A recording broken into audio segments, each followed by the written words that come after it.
The air in the house felt colder than usual, thick with the kind of silence that made your skin crawl.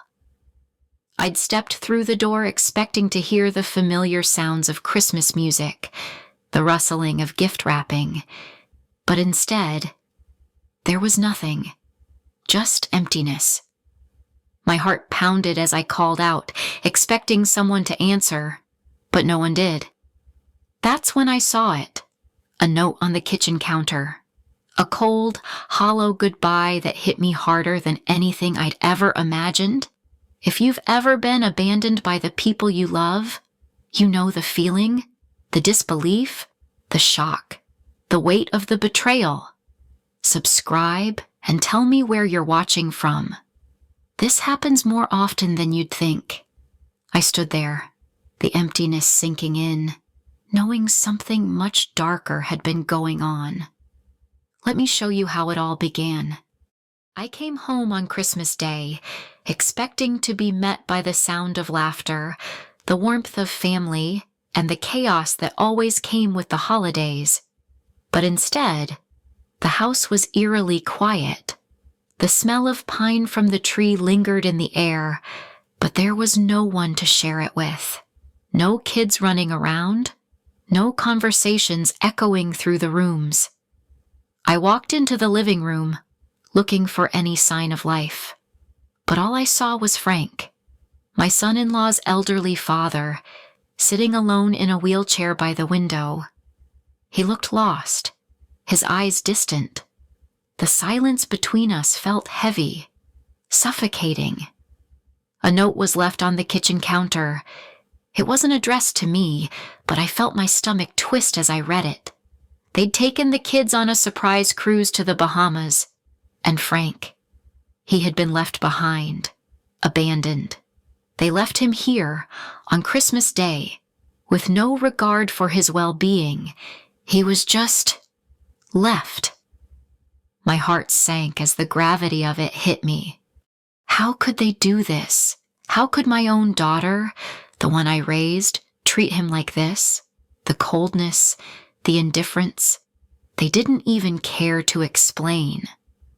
I could feel the years of neglect rushing through me as I began to see the truth. I wasn't just forgotten. I had been taken for granted, too. I knew, deep down, that this wasn't just about Frank. It was about me, too. And this would be the moment I decided it all had to change. Christmas Eve had always been a time for family. The house, filled with warmth, laughter, and the smell of turkey roasting in the oven. But this year, everything felt different. Since my husband passed away, the holidays had lost their light. I spent the night at my sister's in Phoenix, trying to fill the emptiness with her grandkids, but it was never the same. I tried not to think about how quiet my own house would be the next day, the echo of my footsteps on the floor where my husband once walked. Then, early Christmas morning, my daughter called. Her voice was rushed, as if she had somewhere else to be. "Mom, change of plans. We're leaving town tonight. Family emergency." No explanation, no chance for me to ask questions. And before I could even process it, she hung up. Something didn't feel right. But I told myself I was just being dramatic. After all, Sarah had always been a little over the top. I caught the first flight back home, arms full of presents I'd spent months choosing for the kids, art supplies for Emma, a new video game for Jack. Something special for each grandchild I hardly got to see anymore. The house was supposed to be full of noise, of them running around, laughing, arguing over board games. But when I walked in, the silence hit me like a punch to the gut. The house was empty, no kids, no hustle, no chaos, just an empty space. And then I saw Frank, my son-in-law's elderly father, sitting in his wheelchair by the window. He didn't look surprised to see me. He just looked resigned, like he had been waiting. I knelt beside him, asking what had happened, but his response wasn't what I expected. He told me Sarah and Mark had gone on their cruise, just the two of them, leaving him behind, alone, forgotten. I could feel the weight of the moment settling in. My daughter and son-in-law hadn't just left Frank. They had left me, too. And suddenly, it wasn't just Frank's abandonment I was grappling with. I had been taken for granted, too, dismissed, as if I were nothing more than a convenient option when they needed me. I had spent my whole life giving, but it was becoming painfully clear that it was never enough. They didn't value me. Not really. They never had. I couldn't shake the feeling that something was wrong, that there was more to the story than just Frank being abandoned. I needed answers. So, when Frank handed me his phone, his hands shaking but his eyes steady, I knew I had to look. The message thread between Sarah and Mark was already open. I froze. The first few messages were casual enough. Just talk of the cruise, of how they'd been planning it for months. But as I scrolled down, something in me twisted as I read their words. The warmth I had expected to feel in my chest, the love of a daughter for her mother, didn't come. Instead, a coldness crept in as I read the lines, the ones that confirmed every suspicion I'd pushed to the back of my mind. There it was, plain as day. Mark's casual mention of how the timing of my trip was perfect, how I wouldn't be around to notice, how they'd get rid of me, just like they had with Frank. I felt sick to my stomach. How could my own daughter speak of me like that, as if I were just some inconvenience to be discarded? The messages went on, revealing more than I had ever wanted to know. Mark's sly insinuations about my finances, about how he could convince me to sign over power of attorney, about how I was just a sweet old lady who wouldn't notice what was going on. And Sarah's reply was even worse. She agreed with him. She'd been planning this for months, carefully positioning herself in my life. I couldn't even comprehend it. She'd played me, just like Mark had played her. They thought they could pull the wool over my eyes. But the worst part, the part that cut the deepest, they weren't just manipulating me for convenience. They were manipulating me for money, my money. They'd been slowly convincing me to hand over control of my accounts, to add their names to my property, all while I thought they were just helping me. It had never been about that. It had always been about control, about taking what they thought was theirs. I felt numb as I read, and then the anger started to bubble up. How could they betray me like this? How could they do this to Frank? The pain of the betrayal was sharp, like a knife to the heart. But underneath it, something else began to rise. Something I hadn't expected. Clarity. Understanding. They'd been playing me for a fool, and I wouldn't stand for it anymore. The time for being passive was over. I had been weak, too trusting, too eager to please. But now, I saw the truth for what it was, and in that moment, I knew I would do whatever it took to take control back. I couldn't undo the hurt, but I could reclaim my life. This wouldn't end here. I wasn't going to let them get away with it. I sat at the kitchen table, the weight of everything pressing down on me. The phone still sat there, the messages still fresh in my mind. Betrayed, manipulated, and for what? My money, my life. All the years of giving, of doing everything for my family, and they had taken it all for granted. But not anymore. The thought of it made my blood boil. But beneath the anger, something else stirred. A cold clarity, a sense of control I hadn't had before. Frank wheeled himself in, his eyes sharp. He didn't have to say anything. We both knew. We were on the same page. We had been discarded, left to wither while they took what they thought was theirs. But now we had a plan. We discussed securing my assets. First things first, I had to protect what I had left. My bank accounts, my property. They thought I was an easy target, a confused widow, someone who would just sign whatever they put in front of me. But they were wrong. I hadn't signed a thing. I was still sharp, still in control, and I wasn't going to let them rob me blind. Frank pulled out the folder. He had been preparing for this. The papers showed the trail of deceit, bank statements, documents that proved they had been siphoning off money from my accounts, using my name without my consent. It was worse than I thought. They weren't just planning to take my money. They were positioning themselves to take everything.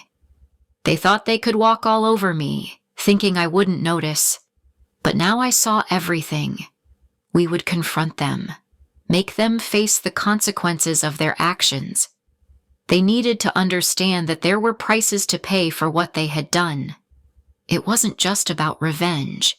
It was about reclaiming my power, standing up for myself when they had taken so much. I had been weak once, too trusting, too willing to forgive. But not anymore. Now, I was going to make them regret underestimating me. I would take control, protect what was mine, and let them know that I wasn't the helpless, old woman they thought I was. It was time to act, and I would make sure that when they came back, they would find something very different than what they expected. I sat there, calm, as I spread the evidence out in front of them. Documents, photographs, bank statements, messages between Sarah and Mark, revealing everything. My hands didn't tremble. I didn't need to raise my voice. All I had to do was show them what they'd done. As I laid the papers down, their faces shifted from confusion to panic. I could see the guilt creeping in. They tried to deny it at first, stammering, offering weak excuses, but it was no use. I watched them squirm as they realized they were caught. There was no escape from the truth I had uncovered. The lies they'd told were so deeply woven into their lives that they couldn't even keep track of them anymore. Mark started to speak, but his words came out in a rush, trying to make sense of everything. He claimed I misunderstood. He said it wasn't what it looked like, but I could see the fear in his eyes. He knew. And Sarah? She just sat there, her face pale, her eyes wide. She couldn't look at me. She had no defense left. I let them stew in the silence for a moment before speaking, my voice steady. You thought I wouldn't notice. You thought you could take everything from me, my money, my trust, my life. The satisfaction of finally saying those words, of standing firm after all these years of being treated like I didn't matter, was indescribable. Sarah's eyes welled with tears, but I wasn't moved. She apologized, but it was too late for apologies. The damage had been done, and the truth had come to light. Their manipulations were exposed for the world to see, and it felt like a weight lifted off my shoulders. I had spent so many years trying to be what they wanted me to be, accommodating, easy to please. But now, for the first time in a long time, I was in control. They had underestimated me, thinking I was weak. They had forgotten that, beneath the hurt and betrayal, there was strength. The strength to reclaim my life. As I looked at them, I realized that this moment wasn't just about the past. It was about my future. And from this point forward, I would never let anyone take advantage of me again. It was time for them to face the consequences, and I was ready to make sure they did. I stood up, calmly collected the evidence, and turned to leave. They would have their time to reflect, but I had made my decision. The next steps would be mine to take. The dust had settled after the confrontation, but the weight of everything that had happened still lingered. I sat in my kitchen, sipping coffee, and let the quiet wash over me. I had made my decision. I had faced the truth. Now, it was time to rebuild, to start over, not just with my daughter, but with myself. Sarah and I had talked at length over the past few days. There were moments of silence, moments where the tension between us felt thick enough to cut through, but we both knew we had to navigate this new chapter together. She was trying, and so was I. There were no easy answers, no quick fixes, but there was an undeniable shift in the air, a realization that while the past could never be undone, the future was still ours to shape. I understood now that forgiveness doesn't mean erasing the hurt. It means choosing to move forward, even when the scars are still visible. Trust, however, is something different. Trust is something that must be earned. And it wasn't just Sarah who needed to rebuild that trust. I had to prove to myself that I was worthy of the peace I was so desperately craving. I didn't want to live in the shadows of resentment anymore. I wanted to breathe again, to feel free from the chains that my family's manipulation had wrapped around me. But there was something else, something more profound. I needed to set boundaries, healthy, firm boundaries. I couldn't allow the past to dictate my future, and I certainly wouldn't allow anyone to take advantage of me again. It wasn't easy. Sarah and I were still finding our way back to each other, but the road ahead wasn't as daunting as it once seemed. There was a quiet resolution that had settled in me, a realization that I could still love my family, but love them from a place of strength and respect. I had learned that peace isn't the absence of conflict. It's the acceptance of what is and the courage to move forward, knowing that I'm in control of my own narrative. I still had much to rebuild, but for the first time in a long time, I felt that I was on the right path. It's hard to believe how far I've come. I look back on everything, the pain, the betrayal, the anger, and I can see how it all led me to this moment. The road wasn't easy, but I'm finally standing here, a little stronger, a little wiser. Rebuilding relationships has been harder than I thought. There were moments of doubt, moments when I wondered if it was even worth it. But I learned that healing isn't a straight path. It's messy, and it takes time. I've had to face my own flaws, my own missteps. I've had to learn to forgive, not just my family, but myself. That's where the real growth happened. The hardest part wasn't the confrontation or even the discovery of the lies. The hardest part was accepting that things would never be the same. But that's okay. Sometimes, things need to change for us to grow. I've learned to embrace that change, to let go of the anger and the hurt, and to find peace in the space that was left behind. There's a quiet relief in knowing I've learned what it truly means to trust again, and not just others, but myself. I'm not the same person I was when this all began. I'm stronger now, more at peace with who I am and with what I've been through. I'm grateful for the lessons, for the strength that came from the struggle, for the clarity that only time and reflection can bring. And as I move forward, I'm ready for whatever comes next, with a heart that's finally healed.